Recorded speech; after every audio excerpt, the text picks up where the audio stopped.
Hello everyone. In this little video, I would like to tell you the whole truth that you may not know. The problem is that Ukraine has the largest corruption in the world. It was before, but not on such a large scale. Let's start with the fact that corruption in this country has become nothing more than a system of governance. Ukraine is a very rich country in terms of its nature, and was one of the best pieces of land after the collapse of the USSR. In this country, you can extract practically all types of the periodic table, as the soil is very rich in various types of metals, food products, and much more. The country can provide practically the whole of Europe with wheat and agricultural products if it worked to the maximum. The mild climate and fertile land are suitable for growing practically all types of crops. And this is just the small potential of this country. But what is happening in this country? Why was the state of the economy so bad even before the war with the Russian Federation? There is a very convincing reason for this. Namely the thieving and gangster way of ruling the territory. Starting from 1991, when the country broke away from the USSR, which basically laid the foundation and basis for the thieving mechanism of governance. Originally, people came to power who introduced such a system, replacing the old currency, which was no longer valid, with a new national currency that turned out to be much more expensive, making people 5 times poorer after the collapse. The instinct and thirst to have everything immediately after the communist country won in power and began to build various mafia ways of governance, which became the basis. Starting with the first president of the country, namely Kravchuk, and then Leonid Kuchma, who continued to develop the system of theft from the state budget, finally gained an understanding of the oligarchy. Everything in the industrial country was stolen in extremely large quantities, all resources were destroyed and sold in parts. Only people involved in the thieving system were allowed into the authorities. And as the years went by, they built themselves a nest, with the help of which they were able to firmly establish themselves in power and in all state structures. Already in the early 2000s, they created such conditions for people that they would emigrate, while they themselves. The power was strengthening more and more, promising the people a better future. Gas theft, energy theft, raw material theft, as well as people's taxes, forced them to create a system of oligarchs, namely people who filled their pockets more than others after the collapse of the USSR. Oligarchy is nothing more than thieves in law, or legalized criminals, who have no concept of morality or humanity. A lot of time has passed and the people of Ukraine have always continued to believe in miracles and that changes will come to the country, which will bring with them economic growth of every citizen and prosperity of democracy. But the problem of the oligarchy had no boundaries. In 2014, the people were once again lied to in order to overthrow the then president of the country, namely Viktor Yanukovych. Propaganda at the highest level about how he steals from the country was nothing more than a competitive struggle between clans. One clan was pro-Russian, and the other clan pretended to be pro-Ukrainian, while doing well, working and having a business in Russia. In other words, an artificial revolution was created, with the help of which the pro-Ukrainian clan played a very patriotic role, to divert attention from the real reasons for this so-called revolution, which was not really a revolution for people in the know. Because of this revolution, a split occurred between people and opinions. In turn, the pro-Ukrainian clan, led by Petro Poroshenko, was still able to take the presidential seat. And by doing so, they began to morally pressure people with their national views for a certain split in society and thus maintain power as patriots, although they themselves were not such. Furthermore, since Ukraine was highly dependent on Russia after the collapse of the USSR, as Russian clans remained in the territory of the new Ukraine for many years after the Union, oligarchs and various clans built their businesses for decades by extorting and stealing from the country's treasury. They became very accustomed to this fast way of enrichment in banks, in Panama and all sorts of foreigners. They took and built their own system, suppressing the rights and lives of ordinary people. The difference between the rich and the poor was already felt in the early 2000s. And since the clans from Russia and Ukraine were initially in power in the regions of the country, Naturally, the Russian clans did not want to let go of the tasty piece of territory. They began to sponsor the so-called separatists from the eastern region of the country for destabilization. And knowing that in Ukraine many ethnic Russians remained to live after the collapse of the Soviet Union, they decided to play a wicked game. Touching on history and allegedly Ukraine's entry into NATO, a split was created and another propaganda from the past century. At the same time, the pro-Ukrainian oligarchy did not waste time and also engaged in propaganda. This propaganda has reached such a level that the ordinary population has forgotten about real problems and about salaries in €100 and pensions of €50. People were simply distracted by the turmoil with separatists, while the oligarchs were stuffing their pockets with millions of artificially allocated money for the development of the state. Time passed, and the war in the Donetsk and Luhansk People's Republics with separatists sponsored by the Russians continued. Oligarch fought against oligarch with other people's hands, the ordinary people. The country began to sharply and even further decline in its rating. Corruption flourished like bamboo in the forest. More and more oligarchs were becoming rich. The war in eastern Ukraine was a kind of war between ruling oligarchs, who brainwashed and distracted the people with supposed patriotic disagreements.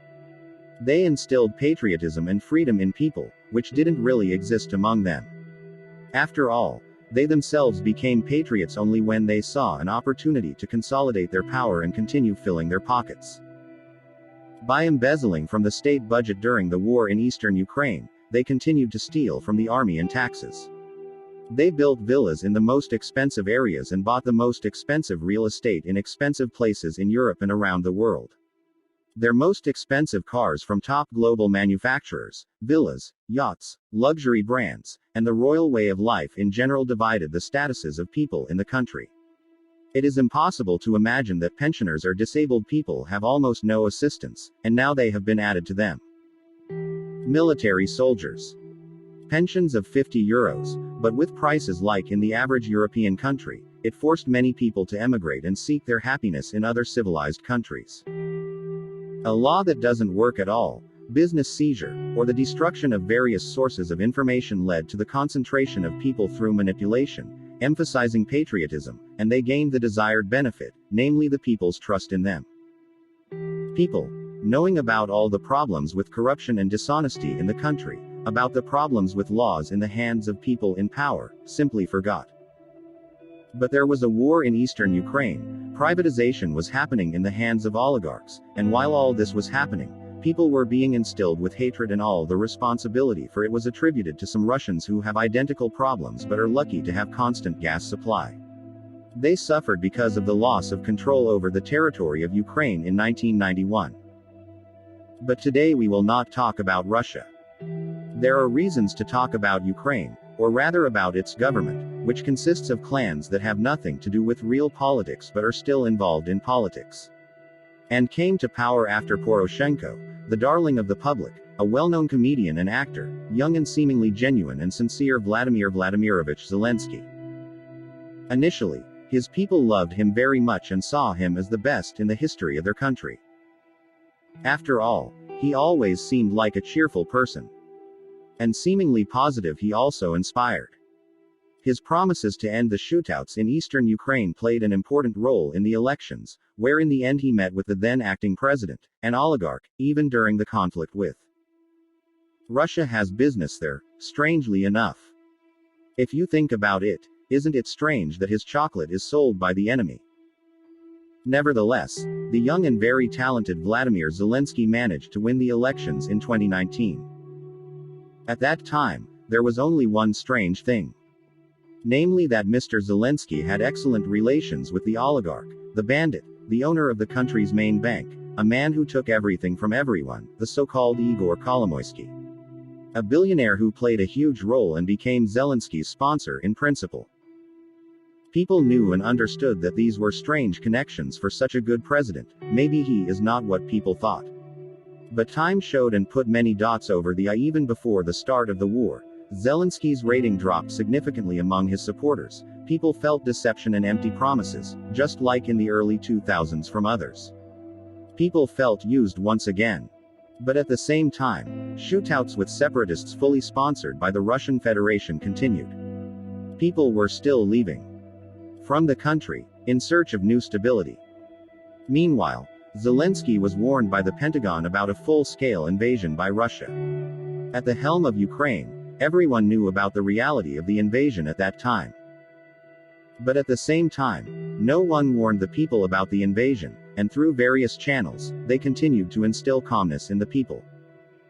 Meanwhile, the oligarchs and politicians themselves, a couple of days before the invasion, began to evacuate their relatives, friends, and acquaintances abroad. By the way, the people did not know about this. They withdrew money through offshore companies and suddenly started buying real estate in Europe. After Russia's invasion of Ukraine, people are naturally panicking and completely distracted by defending and protecting their families and territories.